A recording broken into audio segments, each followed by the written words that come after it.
Welcome to the Media Division. This is Zoom. Let's talk about zoom lenses in cinematography. Beloved by some of the greatest filmmakers and frowned upon by others, zoom lenses open creative possibilities and speed up the process. In this episode, we explain optical and mechanical principles of zoom lenses, what features are desirable for filmmakers and why. This episode is sponsored by DZO Film. They were so kind to give us the Catta ACE Zooms that deliver professional cinezoom features and image quality at an affordable price point. We are going to throw them on the Spike robot motion control system, and that will allow us to explain and execute a perfect dolly zoom and many other interesting things you can only do with a zoom lens. And that at truly lens-bending speeds. We will show you some techniques like extending a camera move or masking zooms. And of course, we will explore the Catta ACE Zooms in detail, test them and give you some tips with shooting and rigging. As a bonus, we're going to show you how well the Catta ACE work with anamorphic adapters to create an anamorphic zoom lens. So, lay back and zoom in.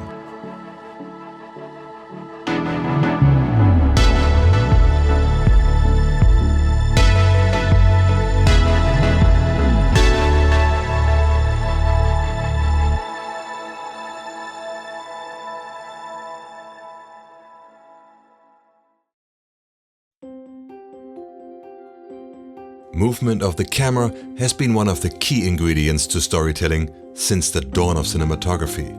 It mimics human behavior.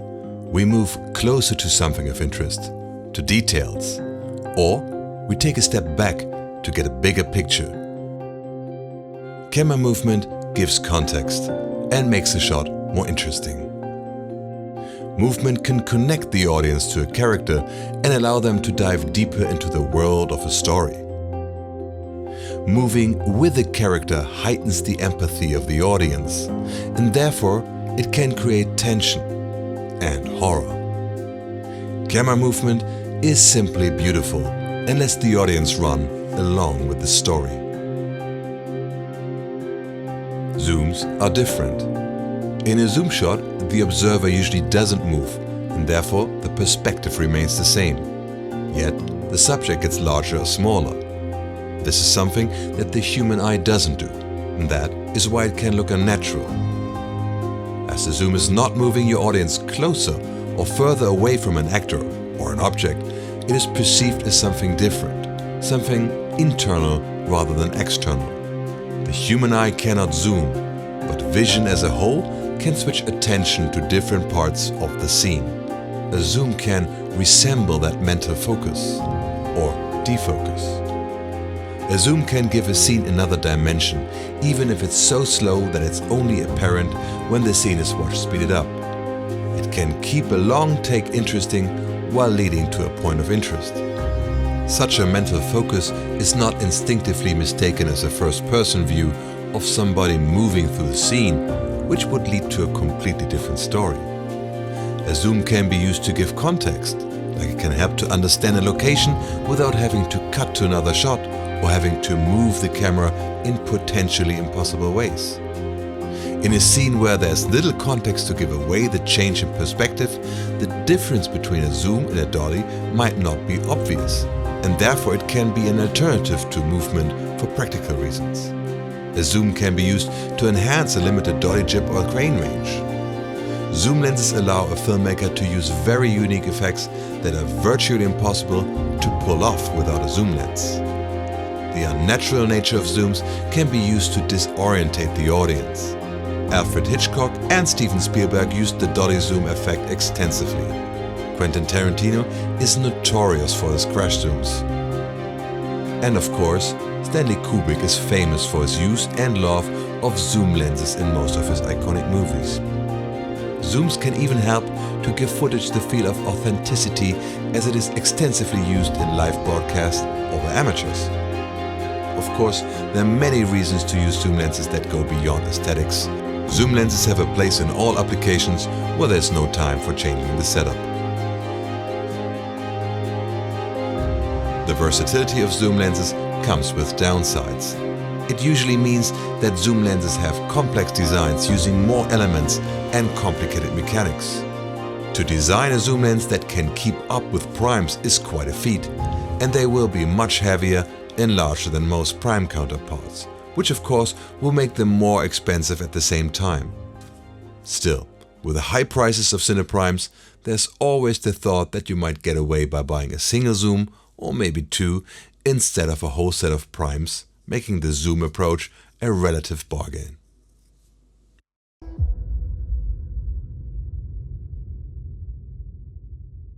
A typical zoom lens consists of four main components. The master lens is the main imaging lens of the system, and it's responsible for the focal length, f-number and back focal length of the lens. The variator is the lens that moves over the largest distance and changes the magnification of the system.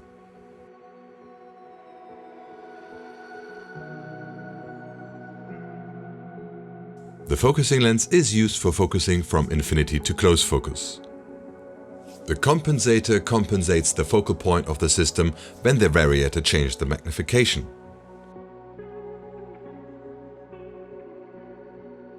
The ratio is calculated by dividing the longest focal length by its shortest focal length.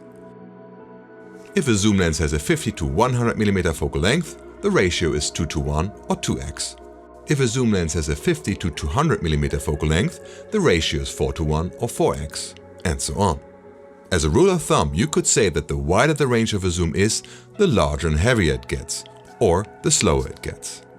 The f-number of a system is calculated by its focal length divided by the size of the entrance pupil. As the focal length is changing during the zoom, while the entrance pupil maintains its size, the f-number will change as well, and therefore the exposure. This effect is called exposure ramping. To eliminate this exposure change, the focusing lens group has to be larger than the entrance pupil at the telephoto end of the zoom, limiting the speed or adding to the size of the lens. Some zooms for stills and most cine zooms are designed to deliver a constant f-number in the zoom range. Such a zoom lens is a constant aperture lens.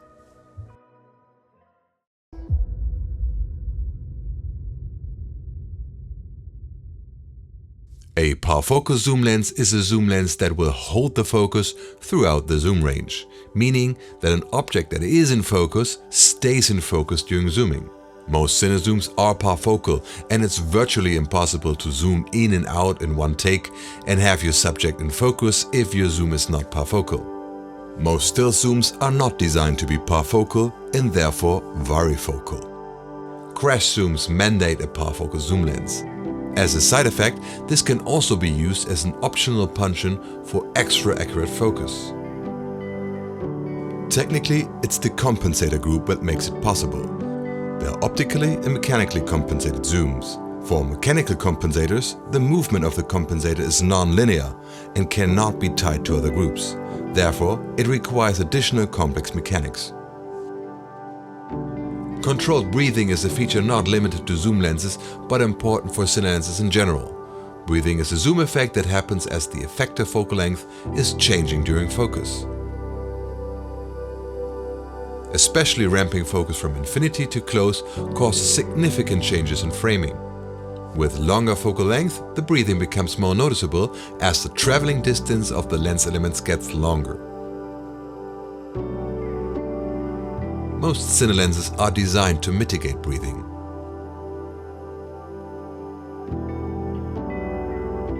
Lenses that are designed for autofocus usually have a short focus throw. Cine lenses have a vastly longer focus throw that gives more focus control. Fair warning here, if you're a one-man band, a very long focus throw can be undesirable as you can't make long focus pulls in one turn anymore. A motorized focus system becomes necessary to do that. Hot stops allow a lens to be calibrated to hit infinity on the mark using shims. Modern autofocus lenses don't have hard stops. Some lenses like the Sigma 18-35 have something called a soft stop that delivers a feedback but continues to turn. These lenses cannot be calibrated automatically for use with focus motors, nor can they be shimmed for hard infinity focus. Full-blown cine zooms have all relevant features and can compete with primes in terms of image quality. The usual suspects from Ingenieux, Arri, Zeiss, Cooke and so on are gigantic lenses that can dwarf full-size cams. Even the variants that are hailed by the manufacturers as compact and lightweight are still huge.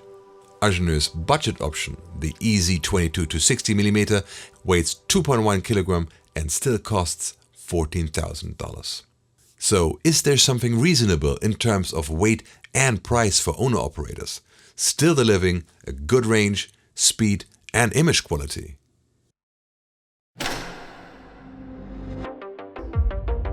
This is where the DZO Catta ACE Zooms come into the picture, balancing image quality with filmmaker-friendly features and design, light and compact enough to be considered in handheld setups. Not only that, taking into account the trends to larger formats, the ACE Zooms cover a 46.5 image cycle for full frame plus, meaning that they can cover the slightly larger sensors of the LXLF and the wider sensor of the Red V Raptor without problems.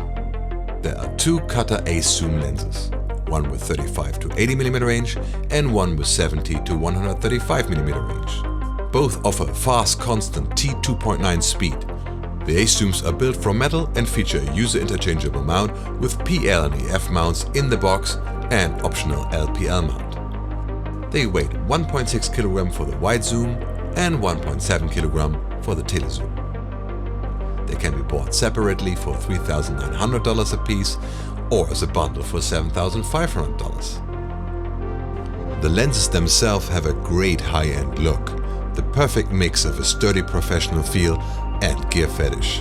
You have to give it to DZO, they know how to present the lenses in a sexy way, and that doesn't end at the lens itself. The bundle comes in a nice belly case with a custom inlay with place for mounts, shims, screws.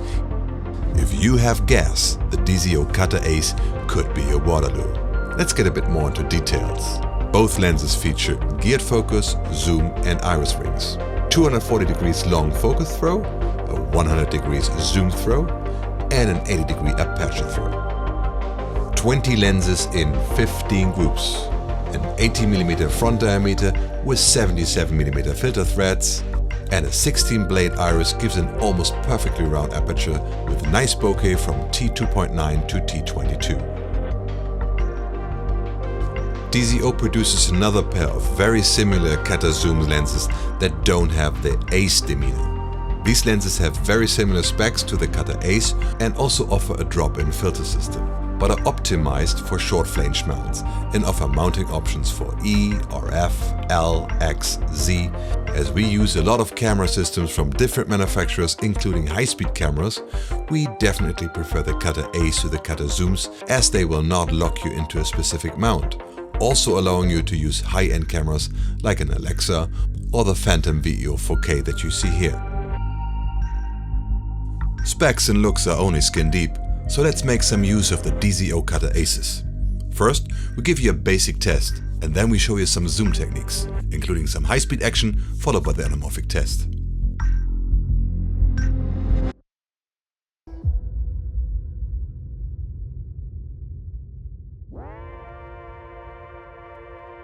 To explore the range of the Catta ACE, we are now going to test them at different stops and show distortions, aberrations, breathing and parfocal behavior. As you might know already, we do not like charts, and we will test them in a real-life context with a graded image and so on. We use the spike motion control system from the Marmalade. This will allow us to show the lenses with complex camera movements, but repeat the exact same movement for better comparability. The main setup is a move that only minimally changes the distance between subject and camera, but incorporates a truck and a jib move while zooming into the subject, showing what primes just can't do. We are testing the Catta ACE using a 6K full-frame Cinecam at 24 frames per second, 180 degrees shutter and 800 ISO. To compensate for the different f-stops used in the test, we are using NDs as HMI is not really dimmable. We're going to start with a 35-80mm. Even wide open, the ACE looks great. Highlights bloom little but really nicely. A pleasant softness adds to the cinematic feel that you can achieve with this lens. T4 sharpens up a tiny bit, but all pleasant characteristics stay mostly the same.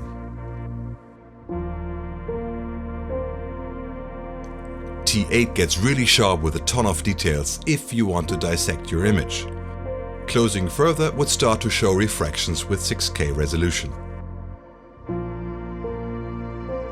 The ACE holds the focus within the whole zoom range. 10 out of 10 for parfocal performance. There is a tiny bit of barrel distortions at the wide end and pincushion distortions on the tele end. It is minimal, but if you're anal about that, it's easily dealt with in post, even during a zoom.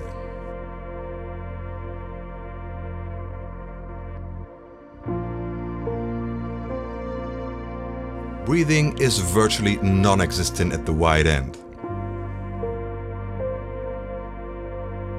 At the tele end, you might say there's a tiny bit when focusing to the close focus, but generally, breathing is very well controlled.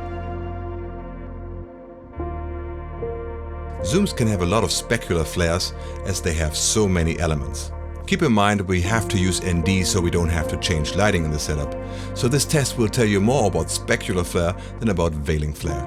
We think that the specular flare is very well controlled, it's just not overwhelming. The ACE does produce some distinctive flares on the sides of the frame when strong lights are just out of frame. We do recommend to use a matte box with this lens. Close focus is at 74 cm. Not great for a prime, but good for a zoom. Zoomed in, 74 cm is still quite close for a narrative context. Bokeh is round throughout the aperture range thanks to 16 rounded blades. At 35 mm, bokeh is very uniform corner to corner.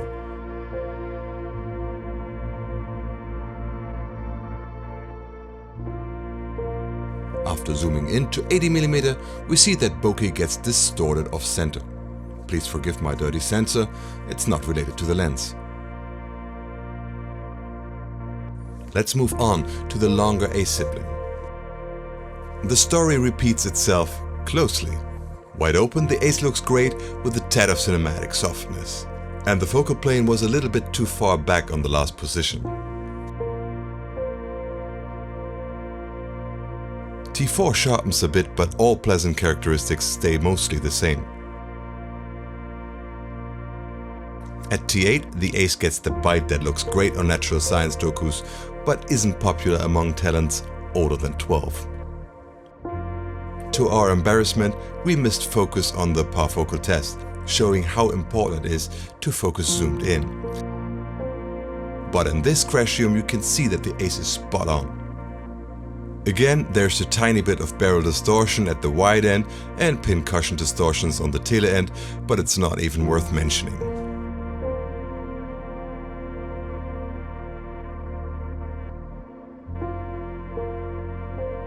Due to the longer focal length, you can see a bit more breathing than on the 35 to 80, but it's still very well controlled and you need distinctive features in the frame to tell if it does at all.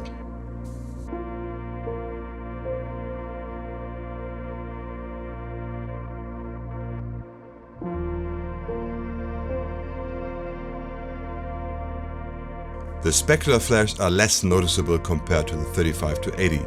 Overall, fairing looks harmonic. Again, we see distinctive flares on the sides of the frame with strong lights just out of frame. We do recommend to use a matte box with this lens also. Close focus is at 76 cm. Especially zoomed in, that is close enough to crawl into your talent at these focal lengths. Bokeh is round throughout the aperture range thanks to 16 rounded blades. At 70 mm, bokeh is very uniform corner to corner.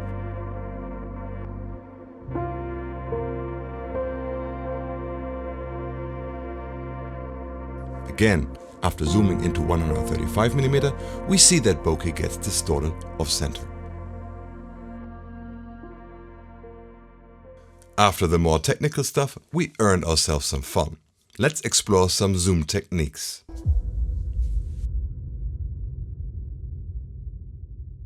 Zooms can be very versatile tools beyond, well, just zooming in and out, of course. Let's say you have a very limited dolly track or maybe just a slider. The zoom can be used to extend the reach of your dolly movement. Simply zoom in while you're moving towards the subject, or vice versa. As perspective change is happening, the zoom will not be as distracting as the zoom without the movement. This can also be used to mask a zoom. If you want a zoom for practical reasons, but you would like to mask it, moving the camera is always helpful. But it doesn't have to be a dolly that goes with a zoom. Just panning the camera during a zoom can already mask the zoom sufficiently. If you don't want or can't move your camera, a plain zoom can look a little odd, like in this example. A very simple trick to mask such a zoom is to have a talent cross the frame mid-zoom. As it introduces a perspective effect, it kind of overrides the perception of the audience. This works best when the person is close enough to the camera to cover the whole field of view for a moment. Let's talk about some more iconic uses. The crash zoom is also referred to as a wipe zoom or snap zoom. It simply means that the zoom is pulled in or out quickly, emphasizing a subject. A famous example is the helicopter chase in Scorsese's Goodfellas, and about every Tarantino movie who loves them as a homage to 1970s kung fu movies, where the technique was used so extensively that it became the stuff for parody. A crash zoom requires a parfocal zoom. No focus puller could reliably synchronize zoom and focus to make a varifocal zoom work. The longer the range of the zoom is, the more extreme the effect is. Do your framing on the tail end of the shot, as you are very likely to have your subject drop out of the shot when crashing in. Digital and optical zoom can be combined to get more reach without quality dropping too much, depending on the used camera, resolution, codec distribution, you name it.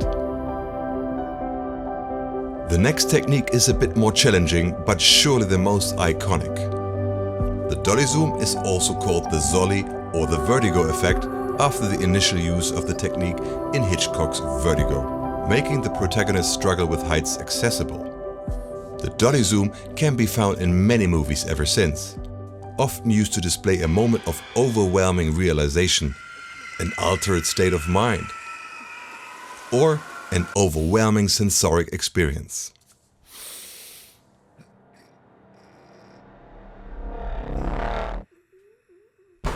The trick is simple. The camera is moving in and out while the zoom is simultaneously zooming out or in. Notice the reverse order. The perspective is changing because the camera is moving. Now the zoom is used to compensate for the change in the field of view. This doesn't happen in nature as the human vision doesn't zoom. The brain gets fed conflicting data and voila. The camera movement can be done on track, on a card, on a slider. The longer the zoom and the dolly is, the more pronounced the effect becomes. The quicker the movement and the zoom is, the more obvious it is. To do something extreme like in Vertigo, it requires a long travel distance, but the nature of the scene allows it to be shot at slow speeds. If live action is included, the camera has to accelerate and move fast over long distances. If you pay attention, you can really see how bumpy the movement is because the crew had to catapult the camera down the dolly. It really is not trivial to do this perfectly, as the long, fast movement has to be coordinated with the zoom and the focus. Remember, the effective distance to your subject is changing here. This is why it's a killer application for Spike, the robotic motion control system from the Marmalade. It is able to do something like a 3-meter dolly move perfectly smooth. Spike operator Paul Schumann programs the move of the camera perfectly synchronized with zoom and focus motors. There's a quite complex formula which you can use to calculate exactly which zoom range will work at what dolly distance and so on, but we think it's actually easier to figure it out on the go. You can use zoom in post to mitigate minor errors or to emphasize the zoom effect. And as usual, there's no rule set in stone. If there's a place to experiment, it's here. Also interesting, facial features are compressed at a distance, which is flattering and therefore often used for portraits.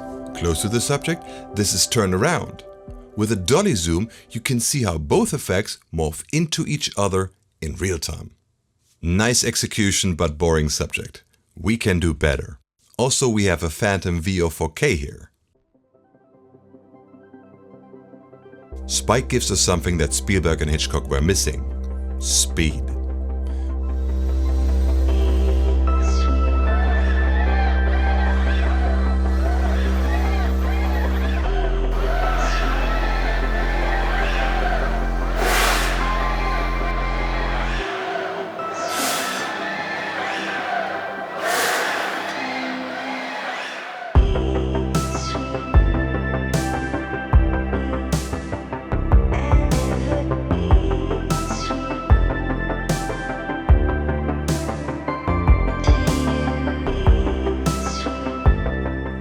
quickly realized that even the steel bending speed of Spike is not fast enough to create an expressive dolly zoom at speeds like 500 frames per second, and we had to go down to 180 frames to make it even noticeable, being subtle.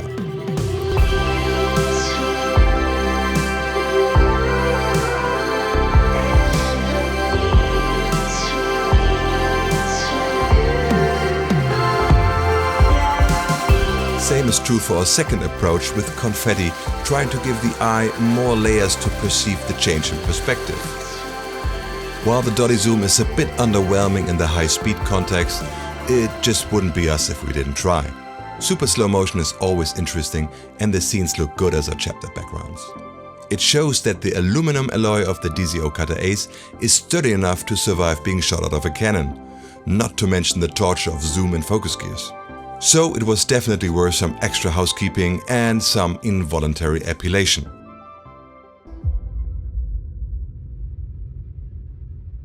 If you have seen our scope series about anamorphic lenses, you know that we love the anamorphic look and that we looked into the perfect companion lens for an anamorphic adapter like the Litas Anamorphic X or our Panasonic LA7200.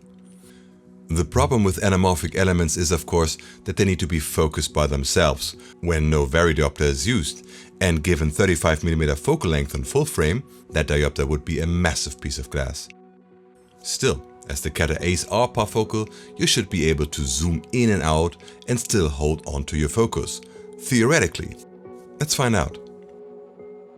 Both adapters in the test are 1.33x adapters. 2x would be pretty awesome, but given the width of at least the 35 to 80mm, it would be hard to develop something capable of doing that. Maybe DZO is listening here. Still, the 1.33x gives a mild anamorphic look while allowing to use a 3:2 aspect full-frame sensor. This will produce an extra wide 2:1 aspect image, perfect for Netflix.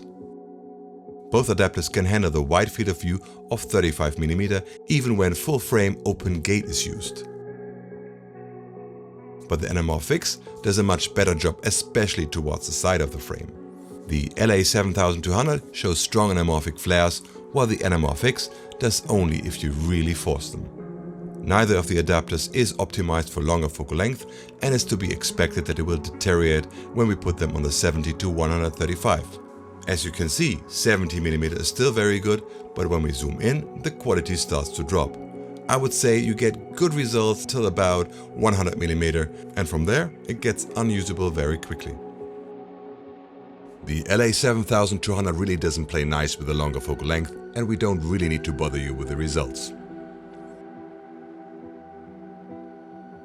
Does the Catta ACE 80 to 35mm and Anamorphic combo deliver a parfocal performance? Yes indeed. Anamorphic crash zooms are a breeze.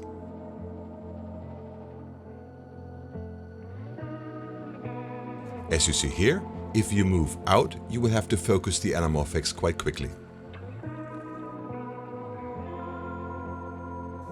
Especially the barrel distortions of the Catta ACE are enhanced by the anamorphic block, which can be desirable in the anamorphic realm.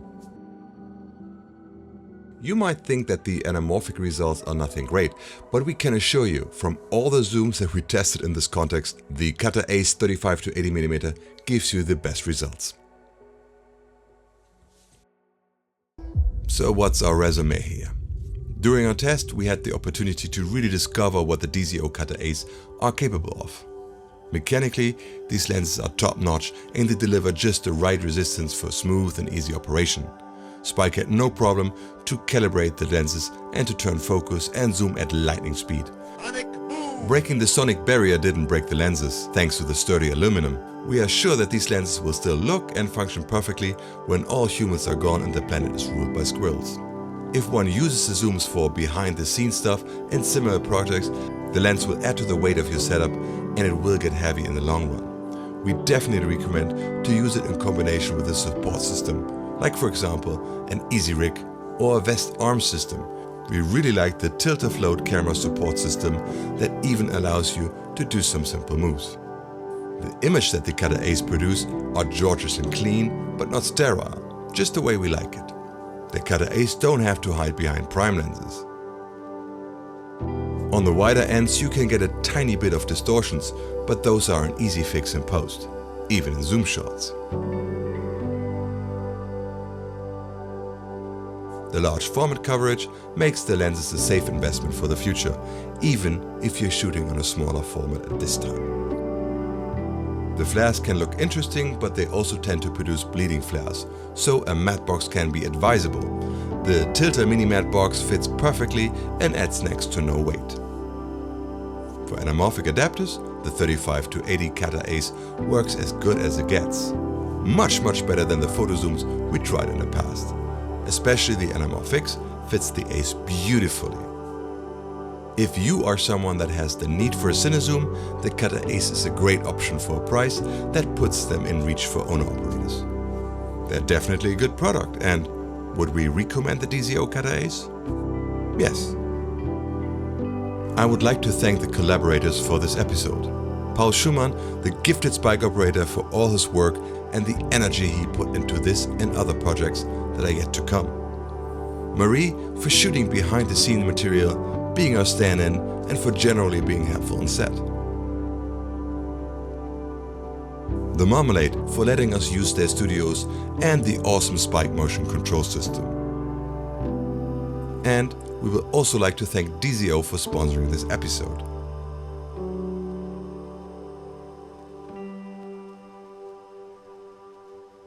Before you're on your way, hopefully watching some of our epic episodes, like our episode F0.7 about ultra-fast lenses, Kubrick, The Dark Side of the Moon, or about Canon FD lenses, revisiting aliens, or The Shining, exploring size super speeds, or about motion control and how we created our intro, or learn everything there is to know about Anamorphic with our epic scope series spoofing Blade Runner. I hope you found this useful. Please give us a like if you think that we deserve one. Join our closed Facebook group and follow us on Instagram to see what we are cooking. We have several epic episodes in the works and you get an occasional teaser there. You'll find links to both in the description. Hope to see you around. This is it for today. Until next time, I am Nicholas signing out with nerdlicious wishes. Shoot something amazing.